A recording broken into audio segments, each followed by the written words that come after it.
Hier, la science nous disait que l'amiante était un très bon produit pour l'isolation. Malheureusement, la science de l'amiante a tué beaucoup de gens, comme celle de l'industrie chimique, des voitures, du nucléaire, et j'en passe. Alors on s'aperçoit que la science fait les mêmes erreurs que la religion en son temps. Elle tue des gens malgré qu'elle dit être pour le bien de tous. Et la politique en fait autant.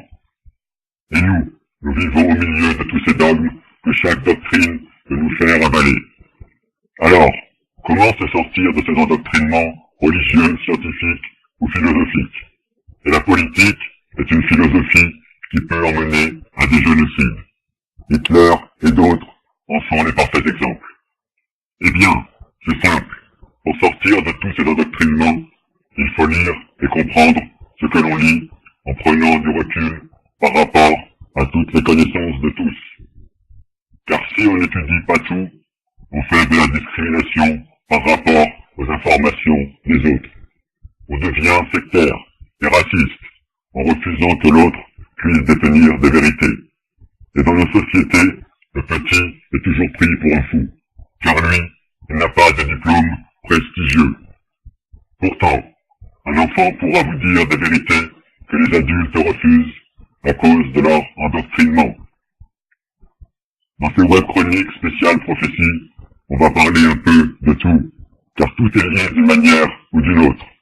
Et pour commencer, je vais vous parler de la plus grande des prophéties, celle de l'Apocalypse de Saint Jean. Apocalypse, si vous ne le savez pas, veut dire révélation, et pas catastrophe. Mais comme les gens qui ont le pouvoir de l'information préfèrent le scandale et cultiver la peur du public en survolant les sujets, les gens aiment bien vivre dans l'excitation du ressenti. Les médias ne choisissent que les choses croustillantes pour nous transcender dans l'émotion qui vous poussera à en parler. C'est juste de l'auto-hypnose, car il n'y a pas qu'avec l'hypnose que l'on peut manipuler les gens. Dans les révélations de Saint Jean, il a décrit des catastrophes planétaires. On a donc associé injustement Apocalypse à catastrophe. Et cela sans vraiment chercher à comprendre le sens des textes prophétiques. Et comme l'a dit Jésus dans les évangiles, si certaines choses sont dites en parabole, c'est pour que certaines choses se produisent. Car les gens sont inintelligents. Ils sont aveugles et sourds devant des choses simples à comprendre. Car ils sont endoctrinés. Dans ces web chroniques spéciales prophéties, vous allez vraiment être surpris par certaines choses écrites dans la Bible ou dans d'autres livres prophétiques. En général, quand les religieux parlent de Jésus et de Dieu, ils disent qu'ils ne sont qu'amour, que seuls eux détiennent la vérité, malgré qu'ils ne soient pas d'accord sur l'interprétation des mêmes textes qu'ils brandissent haut et fort.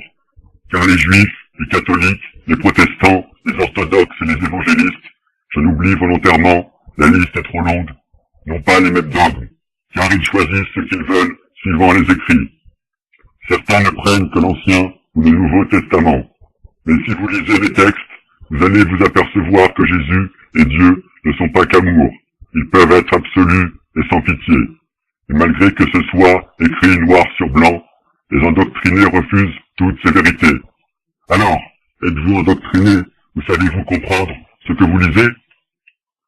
Je tiens à vous signaler que vous retrouverez dans les documents à télécharger sur le site internet-tv.com les fichiers PDF de toutes les web chroniques spéciales prophéties que j'écris. Et dans chacune d'elles, il y a toutes les références des textes que je cite. Comme cela, vous pourrez vérifier l'exactitude des textes que je cite, suivant les traductions sur lesquelles j'ai travaillé. Évangile de Matthieu, selon la traduction de Louis II et de Lemaître de Saint-Cy, révisé en 1910. Le premier chiffre correspond au chapitre et le deuxième au verset.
Dans ces versets que l'on peut me reprocher d'avoir sortis de leur contexte, Jésus parlait du jugement dernier, le jour où il reviendra afin de faire la moisson entre le bon grain et l'ivraie étant les mauvaises herbes, donc les mauvaises personnes.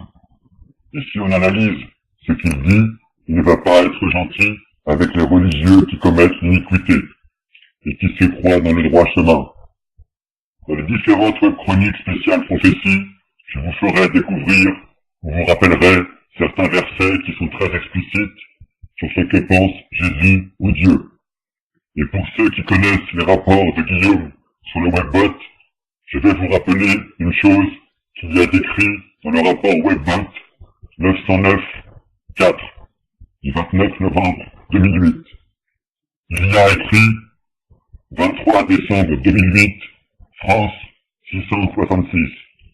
Et dans l'Apocalypse de ce genre, on dit qu'à la fin des temps, au jour du jugement dernier, la bête sera parmi nous.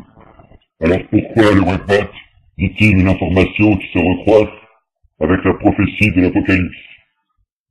Pas étonnant, sachant que le Webbot récupère ces informations sur le net par rapport à l'inconscient collectif des croyants ou non-croyants. Mais pourquoi le Webbot précise-t-il la France et le 23 décembre 2008 avec le 666? Est-ce la venue du diable parmi nous? Est-ce la naissance d'un enfant ou la prise de conscience d'un homme qui a un destin particulier? Puisque le 666 est un chiffre d'homme d'après la fin du chapitre 13 de l'Apocalypse et non pas celle d'un enfant. Bonjour, c'est Guillaume, je voulais simplement réagir par rapport à ce qui vient d'être dit. Alors que s'est-il passé en France le 23 décembre 2008? Eh bien tout simplement il y a eu un double meurtre particulièrement horrible à Paris sur deux jeunes femmes d'origine asiatique. Donc si on doit faire une corrélation entre la prévision du Webbot pour le 23 décembre 2008, 666, et ce qui s'est passé réellement, à mon avis, eh bien c'est ce double meurtre particulièrement horrible à Paris.